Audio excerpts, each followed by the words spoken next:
예, 자, 이 정도 하시고 1시간 더 말씀 이제 나눕니다.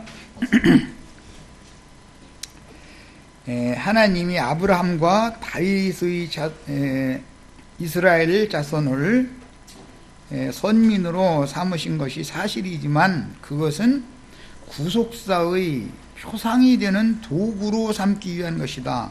혈통과 육정과 사람의 뜻으로 나온 자손이라고 하는 것은 영적 자손에 대한 표상이 되는 것이지 그것이 천국에 적용되는 건 아니다 그런 말이에요. 육적인 이스라엘 나라에는 적용이 되지요.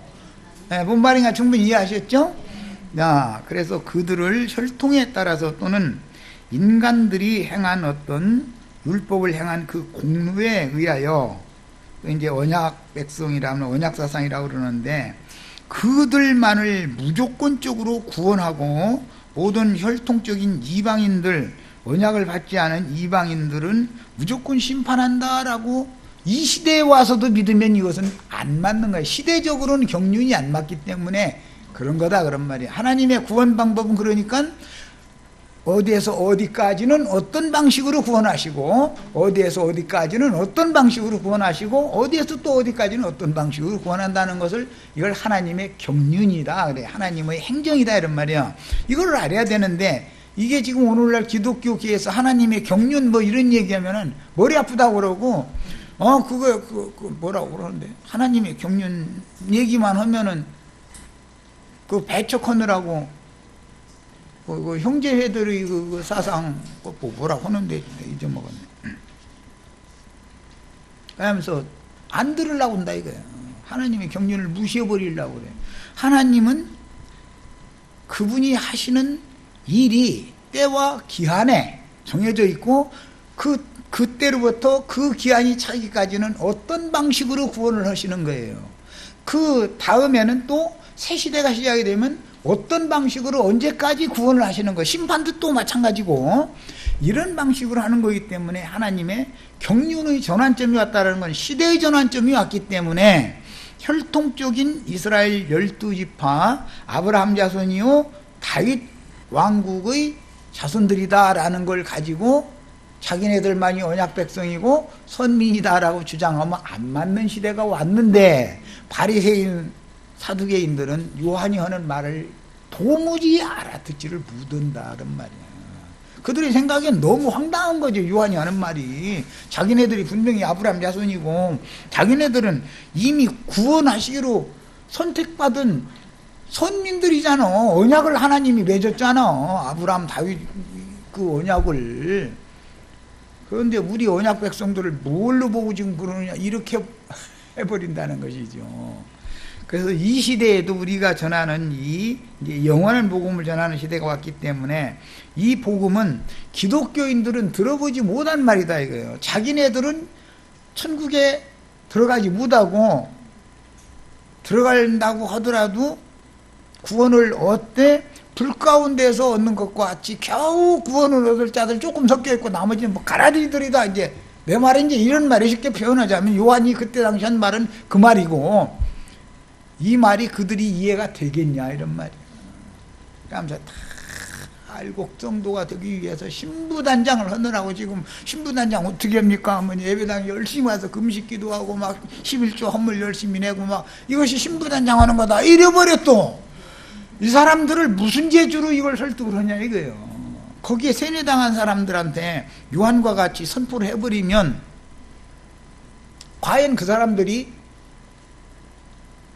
들어보려고 하겠냐 이런 말이요. 그래서 우리들은 말씀을 들을 때는 전하는 사람에게도 책임이 있지만 듣는 사람에게도 당연히 책임이 있는 거다 이거예요.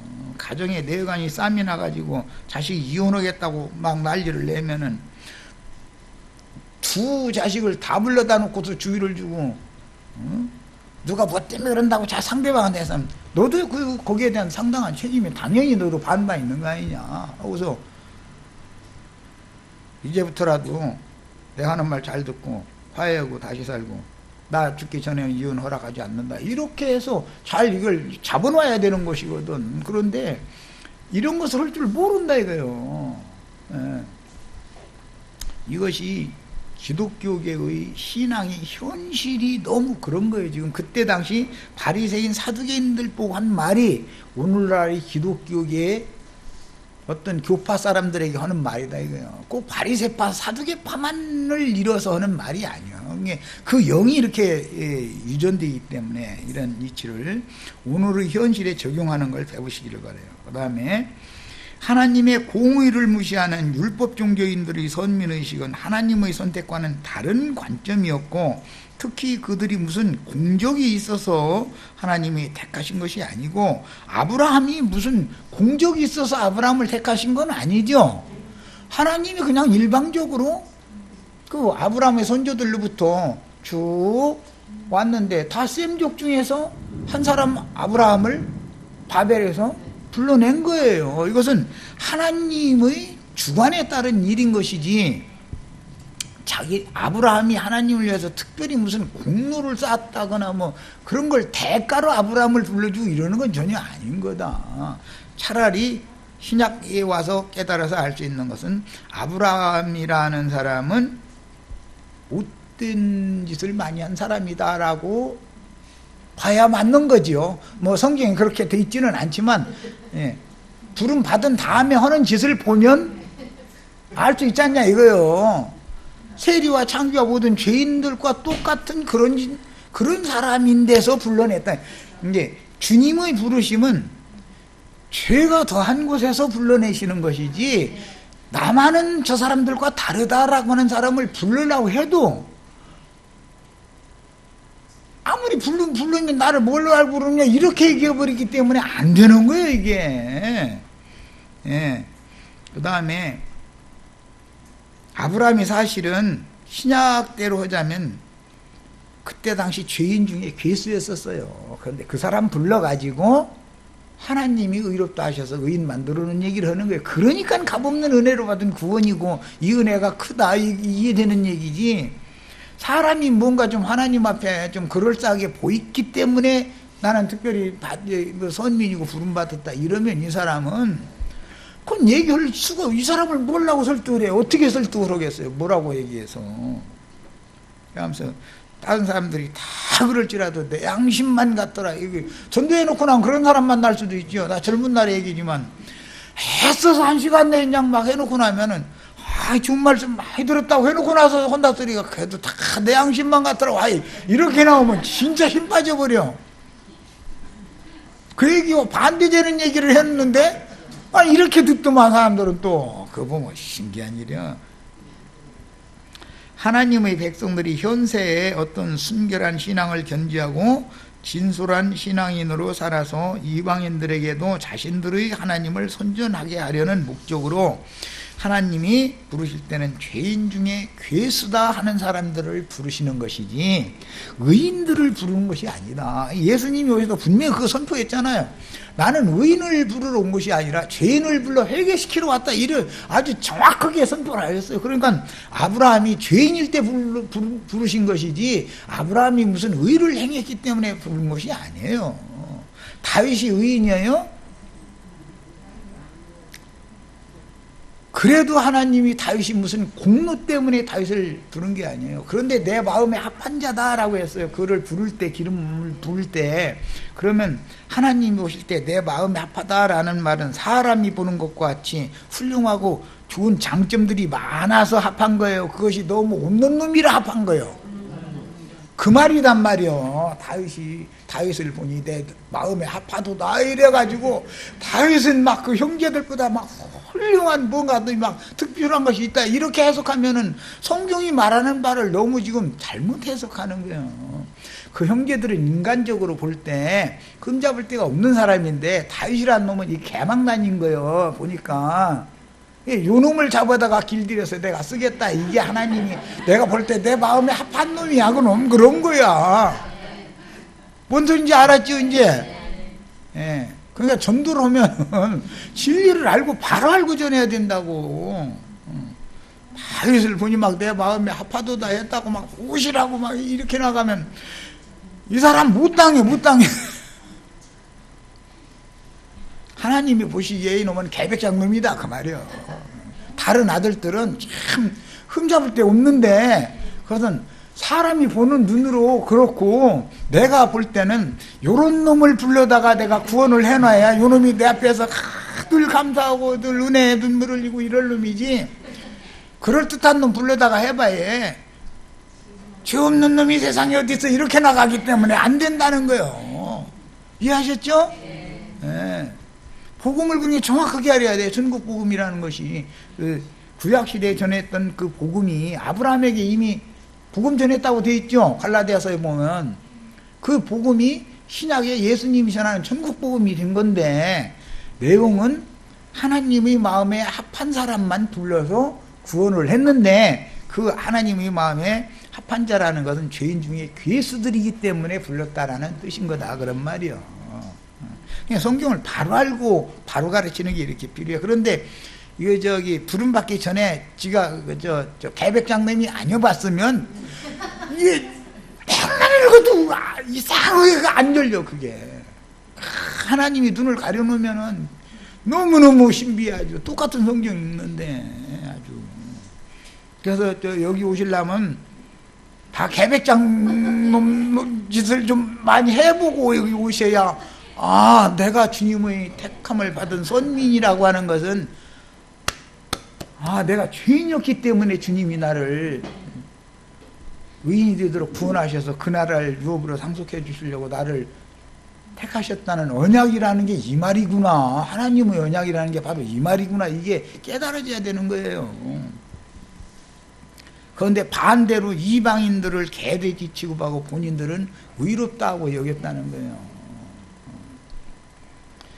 자신들은 거룩한 선민임을 자부하면서 실제적인 삶에서 세상과 세상에 있는 것들을 덧취하고 누리려고 혈안이 되어서 세상사에 몰두하는 짓은, 종교인들이 특히 더 그러죠. 세상 사람들은 그렇게까지 허황된 그런 이상한 그런 그 꿈을 꾸지도 않아요. 막 입을 크게 벌리면 막 채워주시리라 해가면서 그건 허황된 그런 꿈을 꾸지도 않습니다. 날 샜으니까 가도 일해야고, 아이고 자식 새끼들 먹여 살려야지 내가 애비니까. 뭐 근데 세상 사람들은 그래요. 그런데 예배당 다니는 사람들 치고 헛바람 들어가지고 일은 하느라고 그러고 이상한 짓이나 하러 다녔었고, 노름판이나 찾아다녔었고, 뭐 정선인가 어디 뭐 그런 데 가서 거기는 뭐 차값이 그렇게 싸다더만, 거기 있는 차들은 또 다 외제차들인데 그런 데는 거요. 이게 너무 신비에 속한 문제예요. 아주 절에 중들하고 예배당 목사들이 욕심이 더 많습니다. 사실은 겉으로 볼 때는 진짜 너무 경건하고 힐령한 사람 같으죠. 완전히 막 하나님이 천사 하강시킨 것 같아. 그런데 그게 아니요. 속으시면 안 돼. 요한이나 예수님은 정확하게 그들이 속을 보는 거예요. 그들이 어떤 그 외모를 보고 판단하는 게 아니거든. 눈이 열린 사람들은. 그 다음에 그 당시의 이런 현상은 오늘날의 기성교계가 가르치고 지향하는 다른 교리들로 인한 폐해로 이어지고 있기 때문에, 요한의 때만 이랬다 이걸로 끝나면 이 말씀이 시공을 초월해서 구원의 말씀이 있을 수가 없는 거죠. 오늘 우리에게도 현실적으로 이게 그대로 반복된다는 걸 이제 받아들여야죠. 그래서 세속교계 기성교단들마다 각기 다른 교리들로 인하여 서로 다른 파당을 짓고 자기 유단으로 사람들을 모아서 숫자를 늘리려고 모든 노력을 다하면서 실제로 강대상에서 가르치는 사람의 교훈들은 차라리 세상 사람들보다도 더욱 육적이고 세상을 더욱 사랑하고 땅의 일들을 더욱 추구하도록 이렇게 세상사에 몰두하게 만들면서 세상에서 뭐 육신적으로 뭐 성공하는 것이 예수를 잘 믿은 표가 된다라고 이렇게 인식하게 가르친다. 조아무야라는 분은 예수 믿는 사람은 막 하나님의 편지라는 거예요. 편지지가 쭉 이렇게 해가지고 거기다 글씨가 뭔 글씨 썼는지 알아보지도 못하게 말이야. 그런 편지를 하나님이 기뻐하시겠느냐고. 그 말은 무슨 뜻이냐. 가난하게 살면 그리고 얼굴 판 보면 편지판인데 이게 쭈글쭈글해가지고 그냥 근심이 가득해가지고 이러면 그게 하나님이 영광이 되겠냐 이렇게 가르치면 아이 또 그 말 들으면 또 맞아 또 이 지적으로 그 얼굴에 수심이 가득하면 그런 모든 어려움과 시련과 이런 것을 잘 이번 기회에 잘 더 견뎌내고 이겨내면 주님께서 거기에 대해 합당하게 당연히 좋은 무상을 하시지 않겠느냐 이렇게 위로를 해서 보내야 되는데 얼굴 판을 보면 그게 하나님이 편지 쓸 판이 아니라는 거예요. 그 인심이 가득해가지고 그냥 한숨 푹 쉬면서 가난에 찌들한 얼굴을 자기 보면 안다 이거야. 그냥 남편 사랑을 못 받으면 그냥 또 그 사람은 어떻게 그런 것만 강대상에서 그것만 자매들한 얼굴에서 그것만 봤는지 남편한테 사랑을 많이 받으면 얼굴이 해같이 밝은데 사랑을 못 받는 자매님들이 아니 집사님들이지 이제 얼굴에 막 빛이 안 난다고 막 이래서 보면 또 그 말이 맞아 또 사실 실제로 그렇죠. 틀린 말은 아니요. 그런데 옳은 말인데 진리의 말이 아니지. 옳은 말과 진리의 말은 다른 얘기죠. 그 생명이 흘러가는 말은 아니거든. 다 그 세상사 말이지. 하나님이 능히 이 돌들로도 아브라함의 자손이 되게 하시리라 그랬는데 본문에서 이 돌들이라는 표현에 대하여 그 인터넷상에 보면 이 돌이라는 뭐 아이디 가진 사람들이 꽤 많아요. 보면 그리고 그 성경 구절은 어떻게 이 돌이 마음에 들었던가 보지? 좋습니다. 뭐 인터넷상의 아이디야 뭐 이 돌이라고 했던 저 돌이라고 했던 뭔 상관이요. 그런데 이 돌들이라고 한 이 돌이라는 말은 세리와 창기와 모든 회개하고 요한에게 친례를 받은 그래서 사면을 받은 사람들의 영혼을 염두에 두는 말이에요. 돌이라는 말은 언제나 영을 말한다 성경에서는.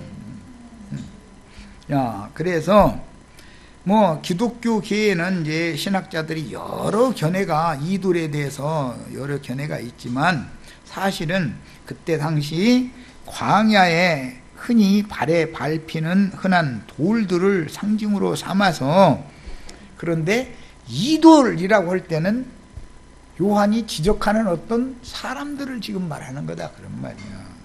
삼아서 발에 밟히는 돌이다 이거예요.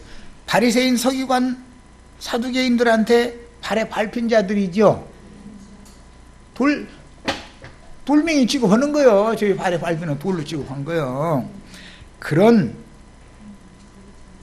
사람들의 영혼을 구속받은 영혼을 염두에 두고서 이 돌들이라고 말을 한 거예요.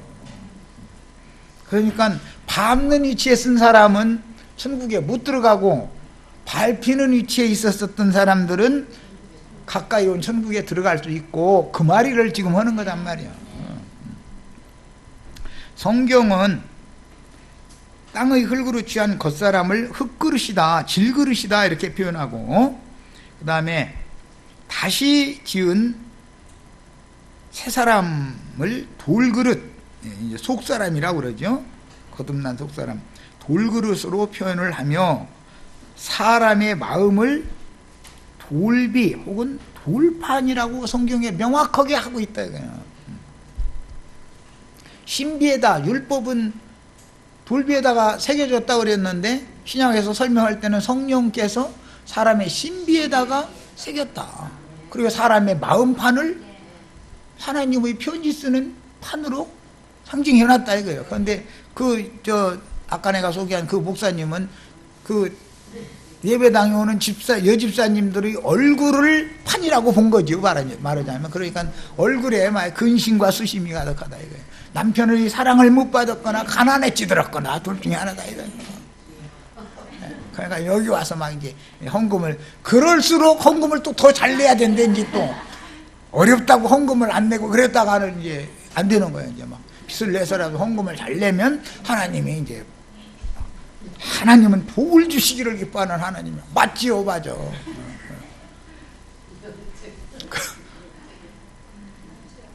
하면서 막 입을 크게 열라 내가 채우리라 막 해가면서 막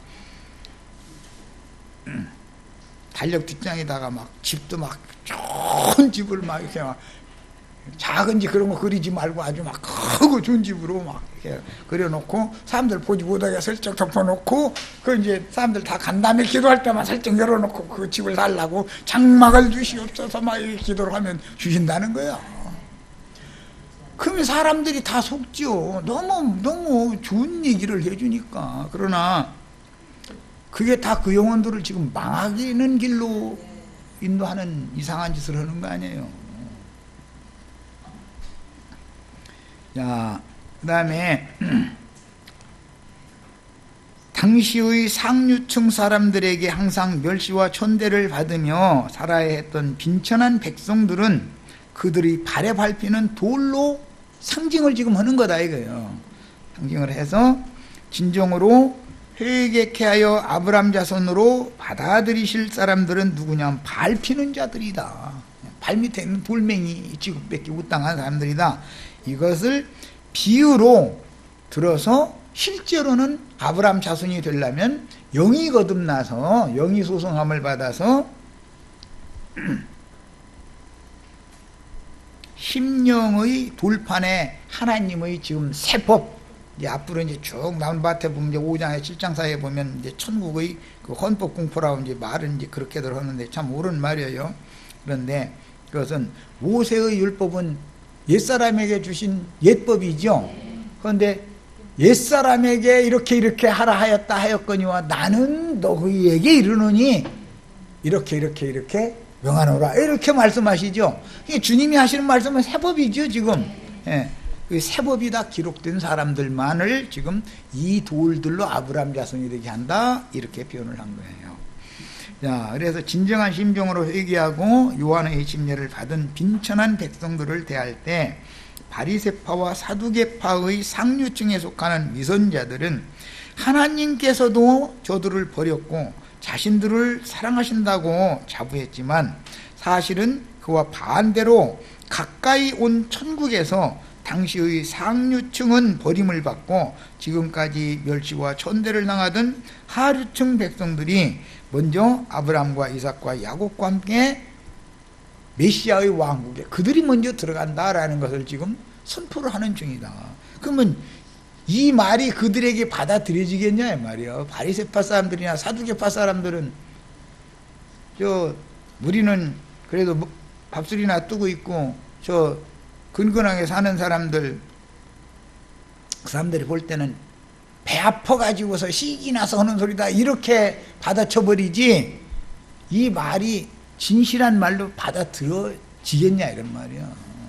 금수저는 흙수저를 사람 취급을 절대 하지 않습니다. 요즘에는 진짜 참 말도 너무 알아듣기 쉽게 그때 당시 2000년 전에 말이야. 너희가 금수저 그거 버리지 않으면은 흙수저들을 금수저되게 만드는 능력이나 하나님이 있어. 이제 이 말인데 사실은 너희가 믿는 그 하나님 너희 크게 오해하고 있다. 메시아께서는 가난한 자를 부하게도 하실 수 있고 낮은 자를 높은 자가 되게 할 수가 있다. 반대로 또 높은 위치에 있던 자를 낮춰버릴 수도 있고 부자를 빈손으로 돌아가게 할 수도 있는 거다. 정신 차려라. 지금 이 말을 한 거예요 사실은. 실로 하나님은 태초에 사람을 흙으로 지으셨고 그러니까 질그셔요. 그렇지만 그 흙그릇 속에다가 하나님이 생기를 불어넣어서 속그릇을 또 지어놨기 때문에 사람은 흙그릇과 돌그릇 두 그릇을 가지고 있다라는 것을 알 수가 있고, 자, 우리가 질그릇 속에 보배를 담는 보석을 담는 돌그릇이 있으니까 열두 보석으로 되어져 있는 거룩한 성 예루살렘에 들어갈 수가 있는 것이지, 만약에 그냥 질그릇만 있다면 어떻게 질그릇이 깨지면 그걸로 끝나는데 보석집에 어떻게 들어가겠냐 이런 말이요. 보석을 담을 수 있는 보배로운 산돌 그릇을 속에다 지어놨으니까 하나님이 구원하실 수 있는 것이고, 그러니까 겉사람은 버리고 결과적으로는 속사람을 구원해서 데려간다라는 게 성경 이야기다라는 걸 지금 요한이 선포하고 있는 중이다. 이 돌들로도라는 말을 이 바리새인 사두개인들이 깨달았으면은 요한에게 와서 나 오늘 이제 바리새파 이제 사두개파 오늘 이 시간 졸업할 테니까 당신 지휘자가 될 테니까 나 좀 구원 좀 얻는 말씀 좀 달라고 했을 거야 아마. 근데 이 사람들한테 백날 얘기해도 들을 귀가 없기 때문에 안 들려. 요단강 밑에서 꺼낸 12돌이 있죠. 광야에서 가지고 온 돌이 있죠. 광야에서 가지고 온 돌은 요단강 밑에다가 묻어버리고 요단강에서 새돌 꺼내 가지고 올라오는 거예요. 그래가지고 길가리다가 12돌 12돌을 이게 쌓아놓는 거예요. 야, 이것이 상징이다. 그러니까 가나안 땅에 쌓아놓은 12돌들은 신약의 사도들이고, 모세의 제자를 자처하는 이스라엘 12지파는 요단강에 다 장사시켜야 되는데, 그 사람들 너희 죽여가지고 내 장사해야 되겠어. 그러니 이 사람들이 받아들여 주느냐 이런 말이야. 죽기 싫다고 그러고, 나는 더 부자 되고 싶다, 난 더 잘 되기를 바란다 이러지. 그 사람들은 입을 계속 벌리다가 이 아가리 찢어져 해가지고, 입 제일 크게 잘 벌리는 게 뱀인 거예요. 악어 뭐 이런 거. 그 뱀 종류는 도마뱀 뭐 이런 거는 입이 그렇게 크게 벌어지더만. 그래가지고 입을 크게 벌리는, 아니 교파도 생겼다니까 뭐 말 다 했지. 근데 우리는 뱀이 오고 말인데 사실은 사람의 입이 뱀같이 이렇게 벌어지지는 않잖아. 요한의 이런 선포는 그 당시 유대교 상류층에 속한 사람들인 바리새인들과 사두개인들뿐 아니라 자기 죄악들을 진정으로 회개하고 요한에게 침례를 받은 천민들까지 다 같이 있는 자리에서 지금 하는 말이니까 생전 들어보지 못한 상상을 초월하는 메시지다. 이거는 그들이 지금까지 들어온 관념으로는 이건 완전히 천지가 개벽되는 소리를 하는 거예요. 자, 이제 요한복음 3장 10절에 이미 도끼는 나무 뿌리에 놓였다 이랬어. 그러니까 아까 얘기한 것처럼 요한의 그 강한 영과 함께 하시는 여호와가, 그분의 말씀이 찍어내는 도끼인데, 지금 그 여호와가 이 유대교 상류층에 속한 사람들의 영을 지금 작벌하러 이런 말씀을 하는 중이다. 그러면 이 말씀을 하는 것이 곧 도끼질을 하는 거지 지금. 사람 모아놓고 나서 도끼질하면 좋아하는 사람이 있어요, 없어요? 안자매님한테 내가 도끼질 좀 몇 번 해볼까? 그러면 눈물 흘려가면서 잠시 좀 쉬려고요 이러고 전화 오겠지. 이제 잠시 쉬는 것이 아주 쉬는 것일 수도 있어. 그게 사람은 다 마찬가지야. 좋은 열매를 맺지 아니하는 나무마다 지켜 불에 던진다 그랬는데, 이 좋은 열매에 대해서 쭉 지금까지 설명해서 이것은 진정으로 뉘우치고 요한의 제자가 되어서 요한의 사역에 동역하는 그 상태가 회개에 합당한 열매를 맺는 거다 그래요. 그게. 그런데 여기에서 요한한테 뭐 말 좀 가르침 받고 들어가지고 자기가 받아들이고 싶은 거 싼뜻한 거 듣고 가서 자기 회당에 가서 가르치려고 지금 여기 온 거죠. 요한이 그거 다 꿰뚫어 보고 있는 거죠. 그러니까 처음 만난 사람 뭐 이 뱀들아 딱 그래버린 거 아니야. 뱀은 소리도 안 내고 들어와. 아주 스르르하게 들어오고. 요한이 사용하는 언어의 단어들은 모두 구약 성경에, 아까 이제 서두에 얘기했었던 것처럼 구약 성경에 선지자들이 이미 사용한 용어들이다. 전체가 다 그래. 한 단어 한 단어 다 구약 성경이 나오는 용어들이에요. 그런 용어들인데 이건 모두 다 비유적인 용어들로서 나무를 찍는 도끼라는 것은 사람을 나무로 보기 때문에, 그죠?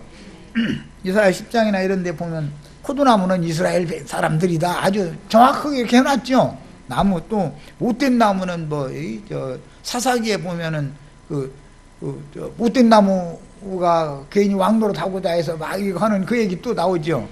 예. 이런 것처럼 사람을 나무로 본다 이거 인성은.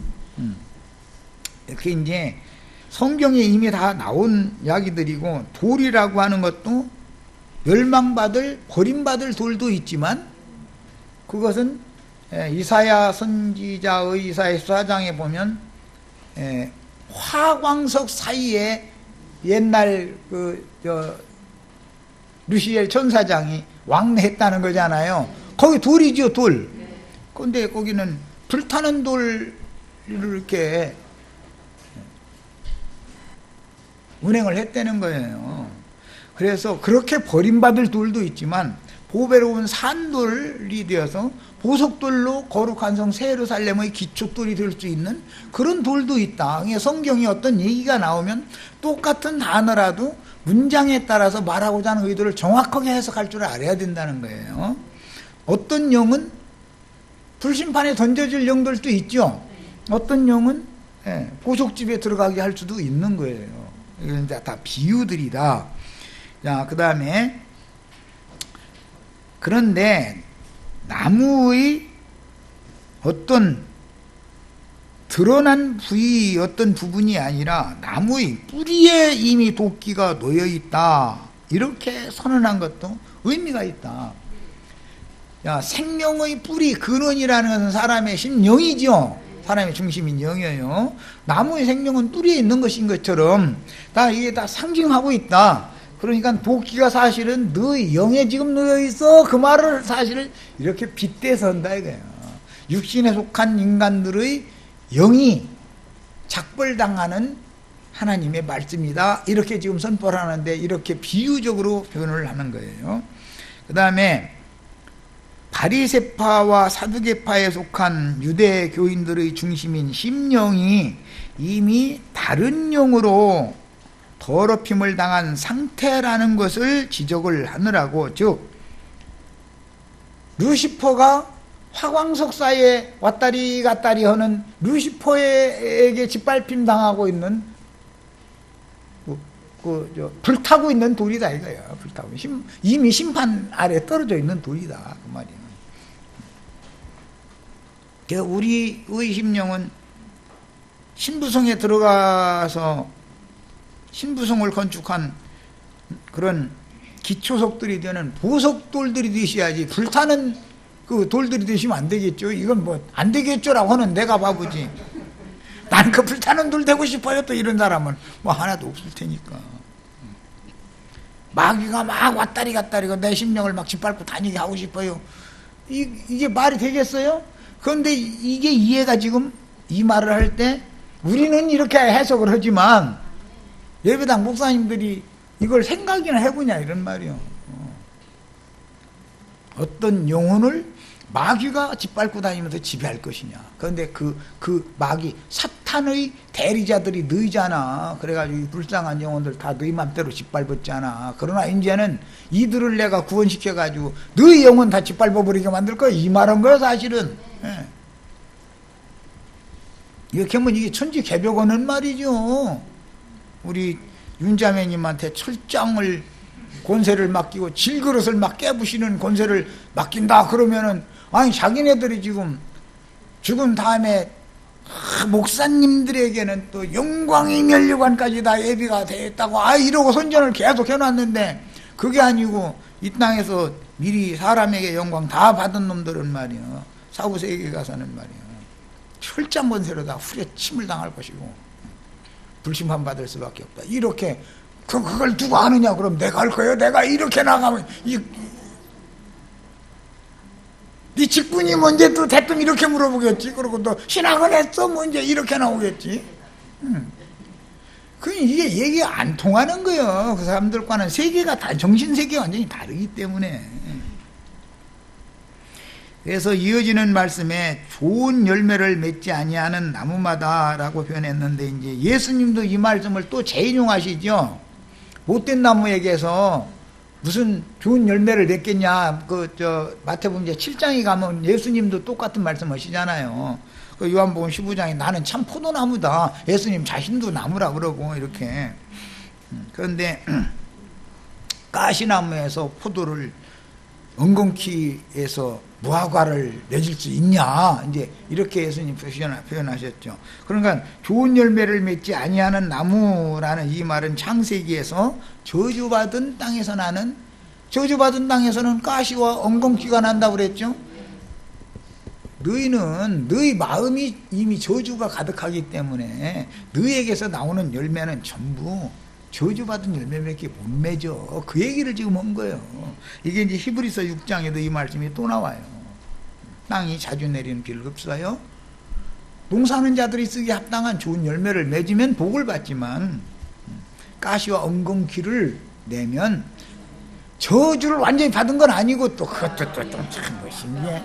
저주함에 가까운 그 마지막은 불사람이 되리라, 이게 이래놨어. 그러니 참 사람 주고 아주 이거 어떻게 설명할 거예요. 이걸 저주를 받으면 받은 건데 또 저주함에 가까워서 구원을 얻는데 겨우 얻어. 아무튼 그게 무슨 말이야 도대체. 참 이 성경 이야기라는 게 너무 어려워. 요한의 이런 선포로 말미암아 누구에게는 천국이 가까이 이르렀고 누구에게는 메시아의 진노가 임박하되 이미 시간적인 여유가 없다. 바로 이 시점에 참된 아브라함 자손들과 멸망의 자식들을 구별하는 일이 지금 시작되었다라는 선포를 한 거예요. 바로 이때다 말한 거예요. 지금 율법 시대와 천국 시대가 지금 이게 바꿔지는 시점에 이르렀다. 그 얘기를 지금 선포한 거예요. 만약에 나도한 형제가 이제 이런 얘기를 지금 이제 만약에 적용해서 하면은 그 사람들은 그 때와 시기를 정해두고서 지멋대로 하더만 그렇게 하면 이단인 건데, 이제 당연히 그 말이 아주 기독교계는 팽배하기 때문에 늑대 나타났어요, 늑대 나타났어요는 그 목동한테 양치기한테 하도 속아서 이제는 별 사람이 와서 별 얘기해도 진짜로 나타났는데도 이제는 나가볼 필요도 없는 거예요. 저는 또 거짓말하는 일이 버리니까. 지금 바로 이때다 이거예요.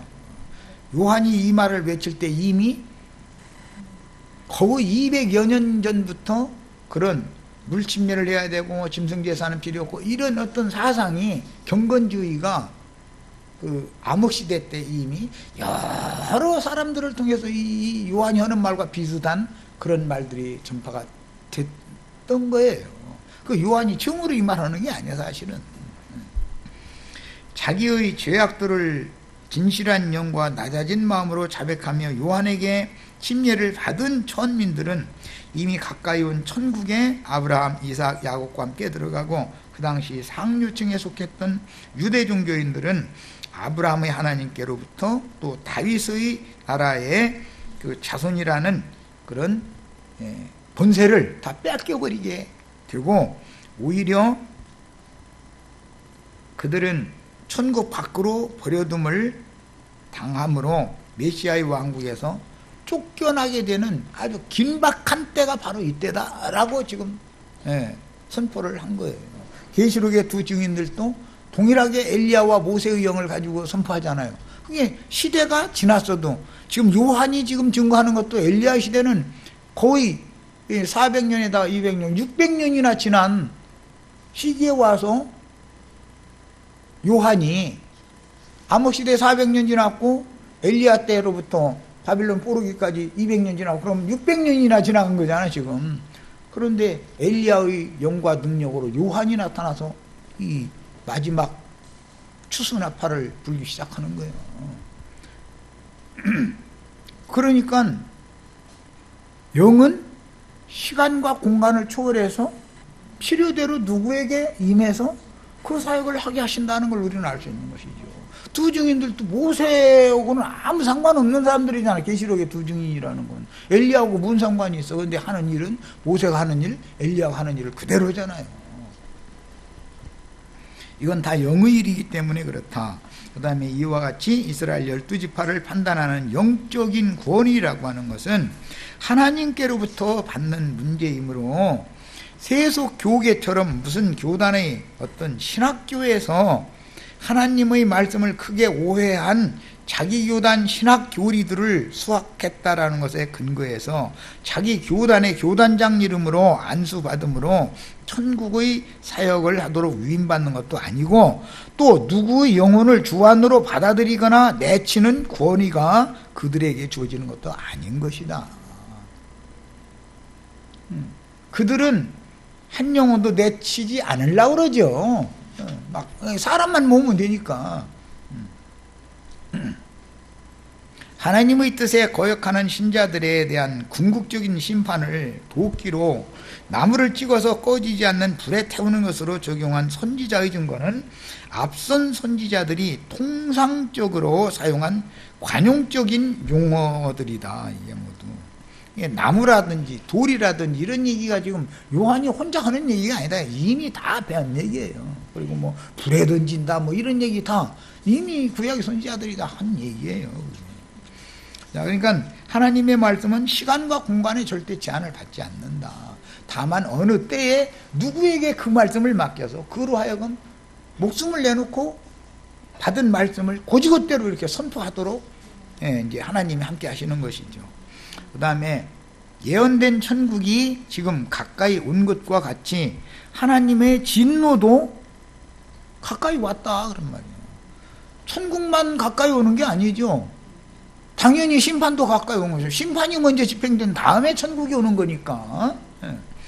그래서 값없는 은혜로 받는 천국과 하나님의 진노에 의한 불심판은 불가분의 관계가 있으니 가까이 온 천국을 선포하는 것은 곧 가까이 온 심판의 도래를 선언하는 것이며 그것은 또한 모두에게 이제라도 마음의 중심으로부터 진정한 회개를 하여 하나님께로 돌아와서 사면을 받으라고 하는 사실은 구원의 말씀이지만 듣는 사람에 따라서 심판의 말이 될 수가 있다 그런 말이에요. 사람이 누구냐에 따라서. 하나님은 경륜적으로 어떤 일을 행하실 때 먼저 반드시 심판을 먼저 집행을 해야 그 다음에 구원을 하는 거예요. 이제 이것은 로마서 11장에 바울 사도가 너무 설명을 잘 해놨어요. 하나님의 나무 가지에 붙어있던 가지들을 얼마를 먼저 잘라내야 그 다음에 이방 죄인들을 그 자리에다가 좁을 붙이지 좁 붙일 자리도 없는데 어디다가 좁 붙이겠어. 그러니까 심판이 당연히 먼저 집행되는 거죠. 세상의 이치만 봐도 다 알 수 있는 얘기예요, 성경 이야기가. 그런데 유대인들을 그렇게 잘라냈던 것처럼 교회 시대 끝에 자칭 유대인들을 잘라내고 나서 인마진 이스라엘 12지파를 다시 그 자리에다가 접붙여서 회복시킨다라고 전하면 그런 일이 어디가 있어 이런다 이런 말이에요. 왜 그러는 거예요? 하나님의 우주 경영에 대해서 눈이 가려져 있다 이거예요. 그 눈을 가리게 만드는 것은 뭐냐? 성경 말씀이에요. 오늘날은 성경 말씀을 또 원어로 푼다 해가지고 이게 눈을 가리게 만드는 원인이 되게 만드는 아주 내가 그래서 이게 이제 결정적이야 했던데 지금 이거는 마지막 시대라는 증거다라는 난 확증을 갖고 있어요. 원어 또 하는 사람 저는 좀 또 보나 말도 안 되는 또 마귀 소리 또 하게 생겼구만. 보면 왜 하냐 꼭 끌어도만 좋은 용도로 쓰지를 않아. 얼마나 교만해지고 하늘 높은 줄 모르고 이래가지고 그들을 잘라낸다 이거예요. 교만한 자는 멀리 물리치는 게 하나님의 뜻이요. 무엇로 교만해지느냐? 하나님의 말씀하는 것 때문에 교만해진다 이거예요. 다른 게 아니고. 그 사람들이 겉모양으로 볼 때는 강대상에 신부님들이나 목사님들이 강대상에 나가는데 바람 소리도 안 나게 천천히 걸음걸이도 경건하게 걸어. 성경책 이렇게 막 자기 앉았던 의자에다 막 이렇게 돌려놓고 나서는 막 무언 기도를 어떻게 하지? 나 그거 좀 물어봤으면 좋겠나. 그거 아직 못 물어봤어. 누가 좀, 그 목사님 설교하기 전에 자기가 이렇게 장로님 그 찬송하고 장로님 기도하고 끝날 때까지는 다 이러고 앉았잖아요. 그러다가서 설교를 자리가 되기만 하면은 가슴에다 성경책 안고 일어서가지고 지가 앉았던 자리에다가 딱 올려놓고서는 두 손을 모아놓고 나서는 막 이래서 또 뭐, 근데 무슨 기도를 하느라고 그러는지 오늘 막 내가 막 거짓말을 하려면 많은 여기 모인 사람들 막 다 홀딱 반해가지고서 막 아멘 해주십시오 아마 그 기도할 것 같은데 뭐 그런지는 난 안 물어봐서 솔직히 확증은 못하겠고 그럴 것 같아. 하여튼 막 자기 입에 막 말씀을 주셔가지고 막 말 더듬지 않고 막 모든 이 영혼들에게 막 축복이 막 임하는 말씀을 막 선포하게 해달라고 분명히 그럴 것 같은데 누가 좀 물어보고 와서 좀 가르쳐 주시기 바랍니다.